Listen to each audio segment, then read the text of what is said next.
Haleluya, haleluya, puji Tuhan. Selamat sore, salam sejahtera dalam kasih Tuhan Yesus Kristus. Selamat kita bertemu kembali Bapak, Ibu, dan Saudara sekalian di dalam kasih Tuhan, dalam anugerah Tuhan, dan dalam segala kebaikannya. Kita bisa ada sampai saat ini, itu semua karena kasih Tuhan, kebaikan Tuhan, kemurahan Tuhan. Dan karena itu, mari kita terus bawa hidup kita. Kita dedikasikan hidup kita untuk memuliakan Tuhan. Sehingga apa saja yang kita miliki hari ini, kita dapatkan hari ini, terus dapat kita gunakan untuk membawa hidup kita semakin berkenan di hadapan Tuhan. Bapak, Ibu, dan Saudara yang dikasihi Tuhan, mari kita segera mulai ibadah kita sore ini. Dan sebelum kita mendengarkan firman Tuhan, mari kita dengarkan pujian berikut ini. Mari kita siapkan hati kita untuk menerima firman Tuhan. Sebab saat-saat ini adalah saat-saat indah kita berhadapan dengan Tuhan. Dan kita boleh menikmati hadirat kasih-Nya, kuasanya dalam kehidupan kita semua.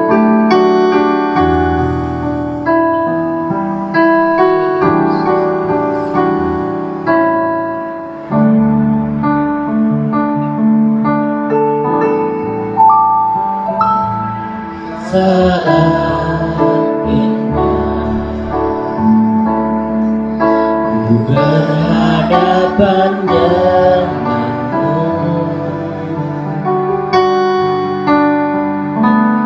memandang wajahmu, Yesus kekasih jiwa.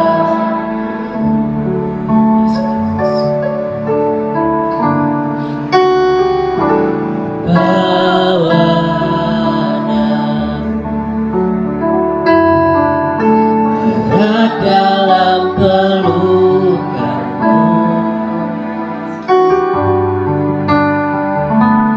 menikmati kasih dan indahnya hadiratmu. Sangat indah berhadapan denganmu. Saat indah berhadapan denganmu, memandang wajahmu, Yesus kekasih jiwaku. Haleluya. Bawa erat dalam pelukanmu,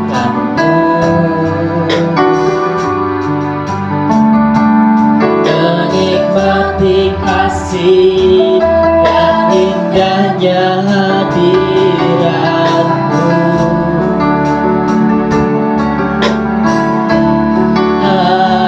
Hadiratmu Tuhan, ku rasakan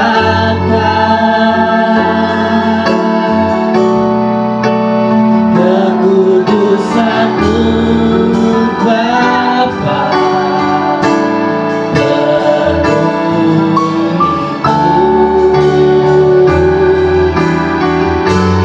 Ku rindu selalu diam dalam bait-Mu, menikmati kasih.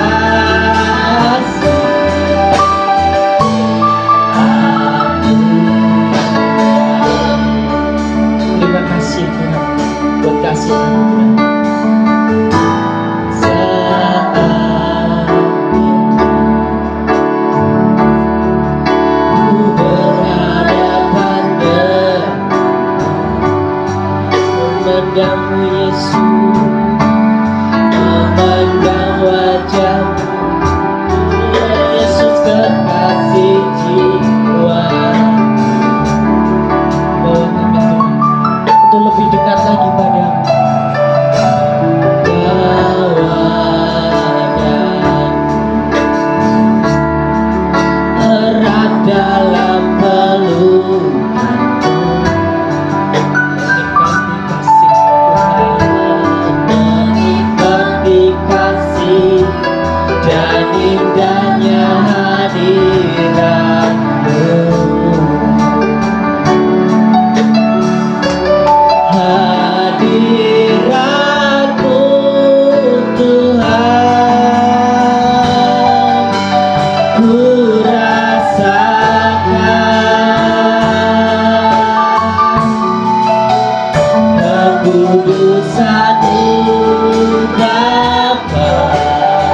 Diam dalam baitmu, menikmati kasih.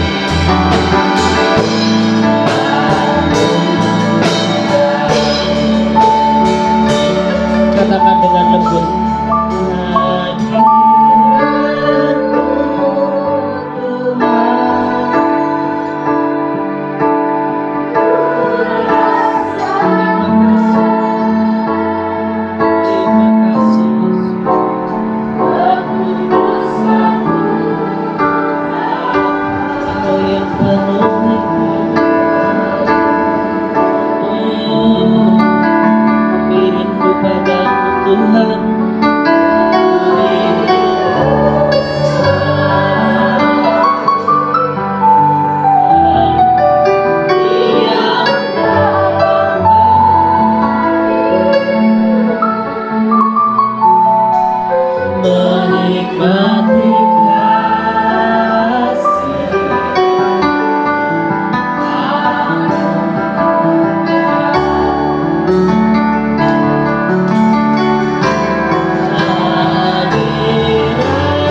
Puji Tuhan, Bapak, Ibu, dan Saudara yang dikasihi oleh Tuhan Yesus Kristus. Mari kita siapkan hati kita untuk mendengarkan firman Tuhan. Namun sebelumnya mari kita bersama-sama berdoa. Bapa, di dalam nama Tuhan Yesus Kristus, hati kami bersyukur dan berterima kasih karena Tuhan masih memberikan kami waktu untuk berkumpul bersama memuji dan memuliakan nama-Mu. Berkarya dan bekerjalah lewat firman-Mu. Biarkanlah firman-Mu itu menguatkan hati dan pikiran kami semua. Dan biarlah kami semakin hari, semakin dituntun, semakin dibuat kuat, hidup di dalam kebenaran firman-Mu, mengasihi dan mencintai Tuhan dalam segala sesuatu. Kami serahkan seluruh hidup kami, bahkan jalannya pemberitaan firman-Mu bagi kami. Kami siap mendengarkannya di dalam nama Tuhan Yesus. Haleluya. Amin.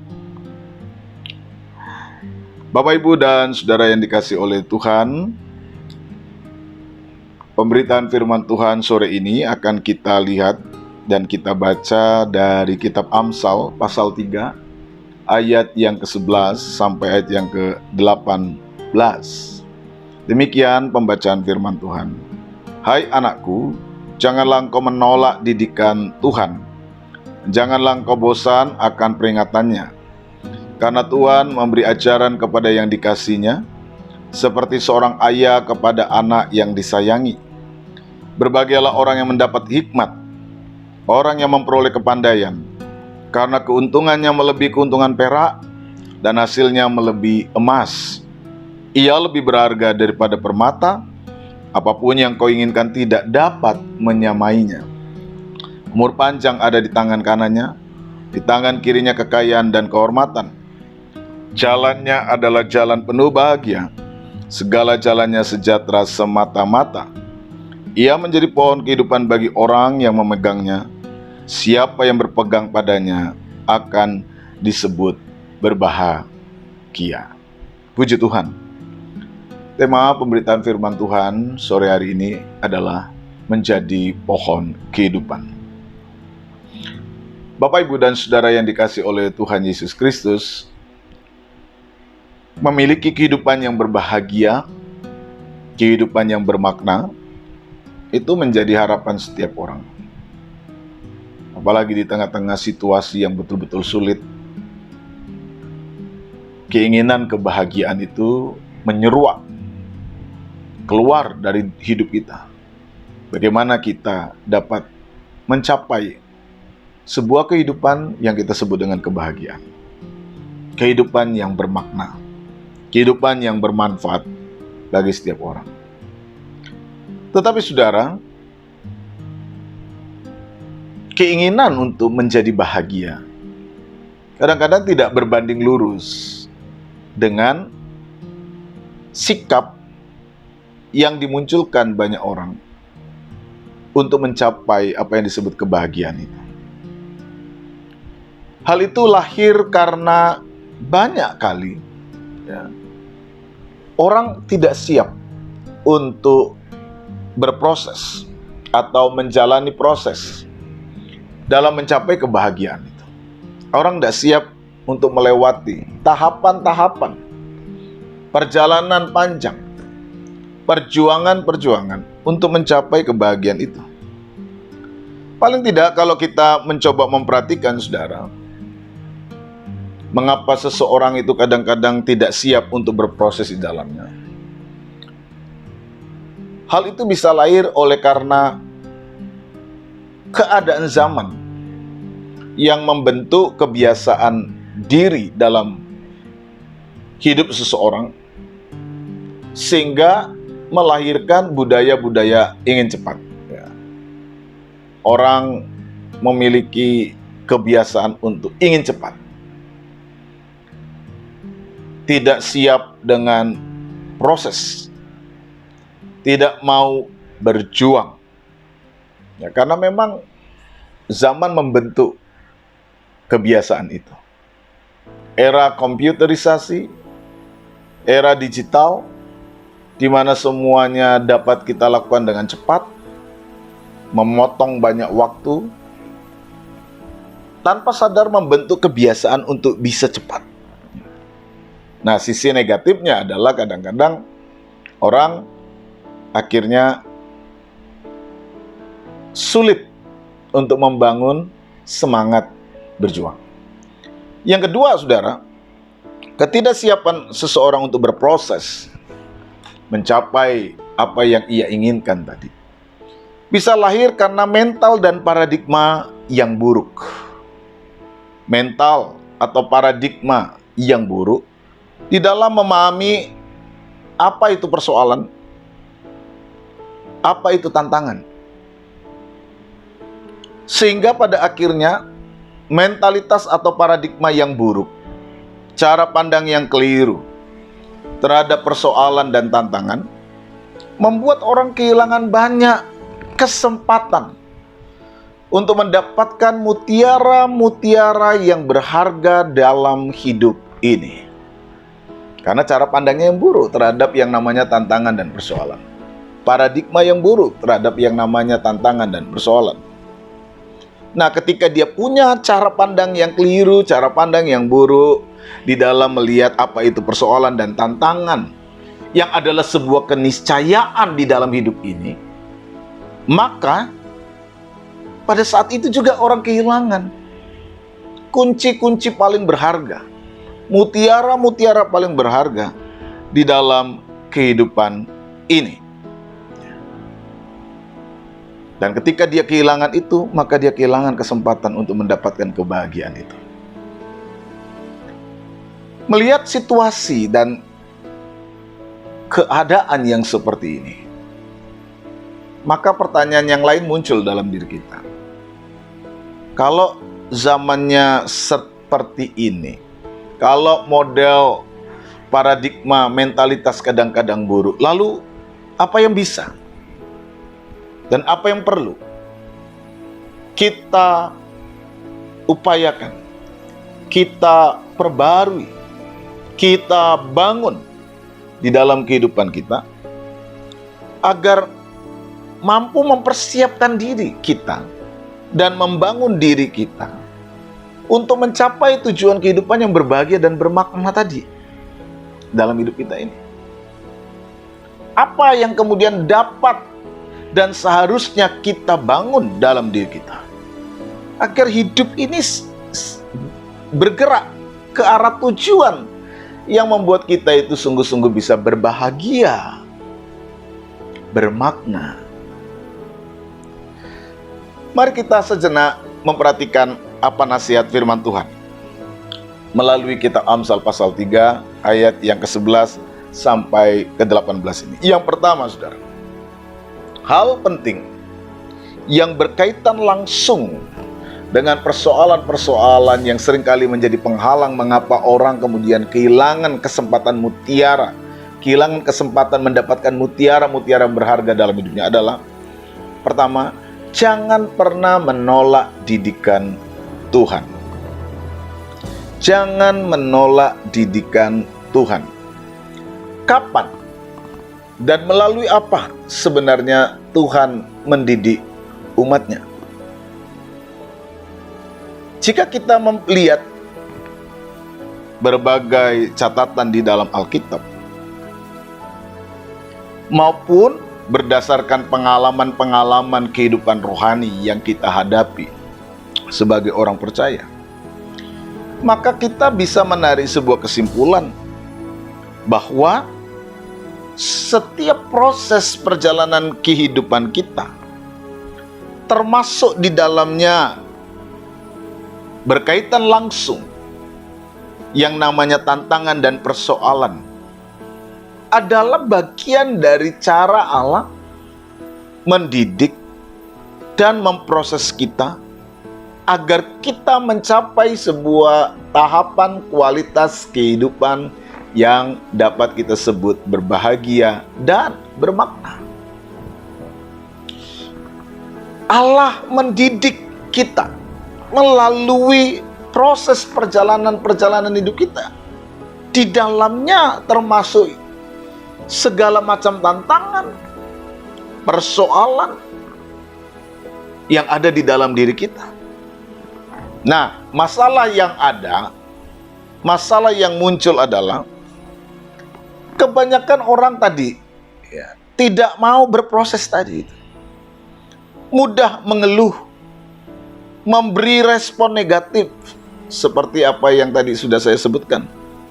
Bahkan mungkin lebih ekstrim ketika menghadapi tantangan, pergumulan, persoalan itu, menganggap bahwa proses-proses yang terjadi tadi adalah bentuk dari pembiaran dari Allah. Sehingga kemudian orang dapat menyangkal akan kuasa Tuhan. Mana kuasa Tuhan? Kok Tuhan biarkan saya punya masalah? Mana kuasa Tuhan? Kok Tuhan biarkan saya menghadapi pergumulan? Mana kuasa Tuhan? Kok Tuhan biarkan saya sakit? Dan pada akhirnya melahirkan penolakan kepada kebenaran firman Tuhan. Ketika ini muncul, saudara, maka kita sudah melepaskan proses pertama bagaimana kemudian kita bisa mencapai kebahagiaan itu. Sebagaimana tadi saya katakan, saudara, yang namanya tantangan dan pergumulan, persoalan itu adalah sebuah keniscayaan di dalam hidup. Adalah sesuatu yang pasti akan terjadi di dalam hidup. Nah, tetapi bagaimana kemudian kita memahami itu?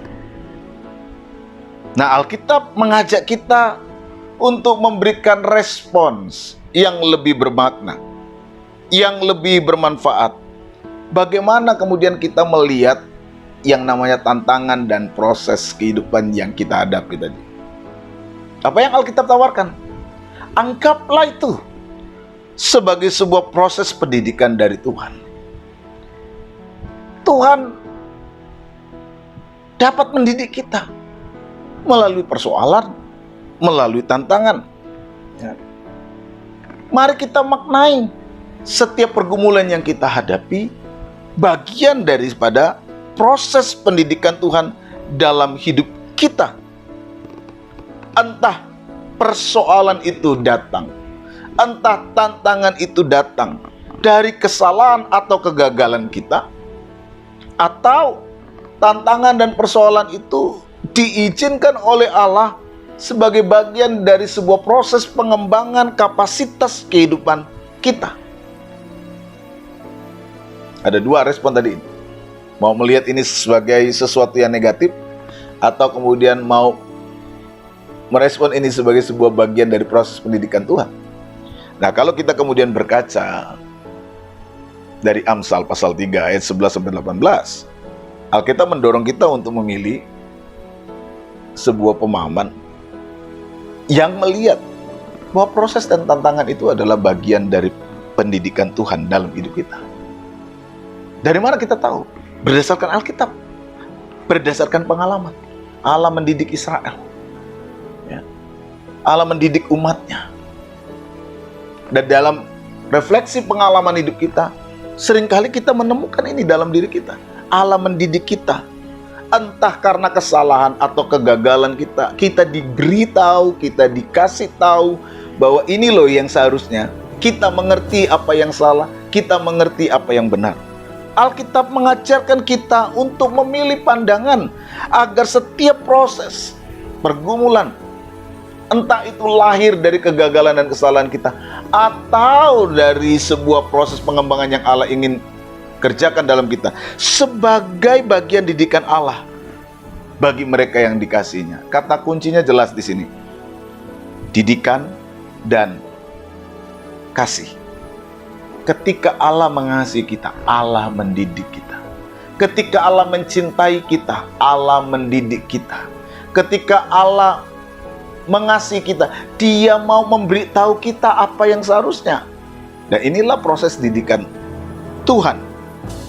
Didikan dan kata kasih, dikasih Tuhan menjadi kata kunci penting untuk kita memahami hal ini.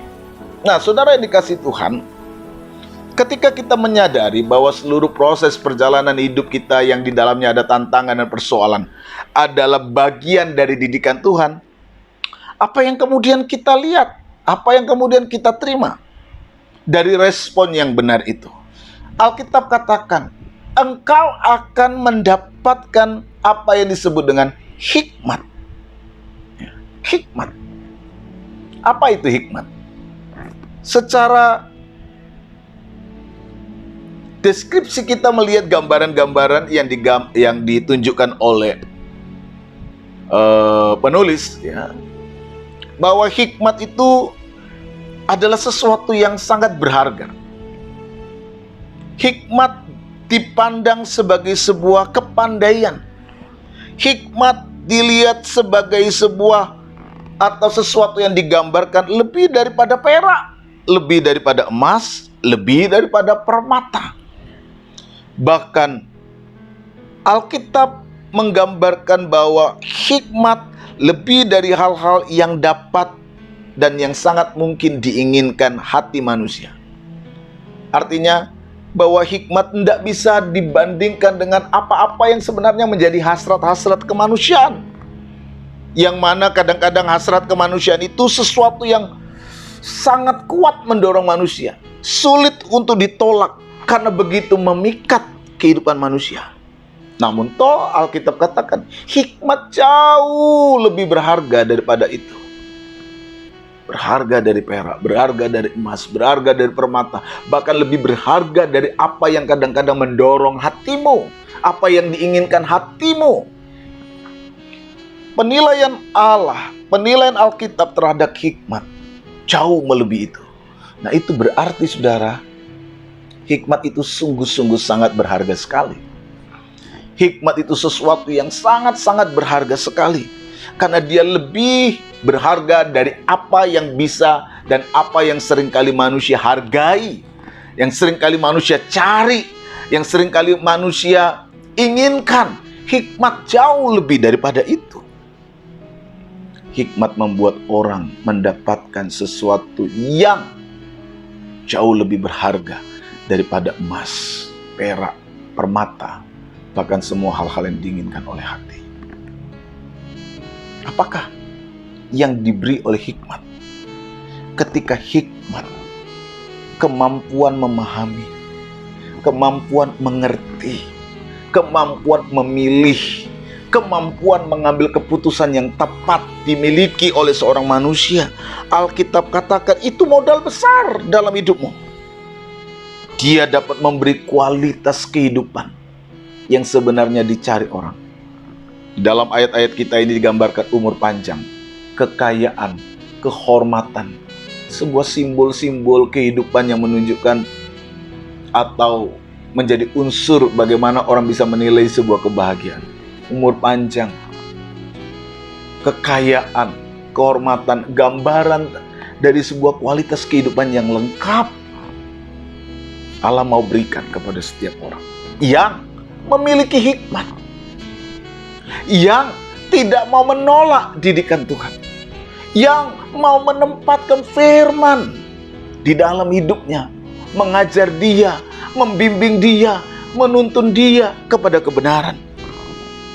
Dan Alkitab katakan semata-mata jalannya adalah kebahagiaan.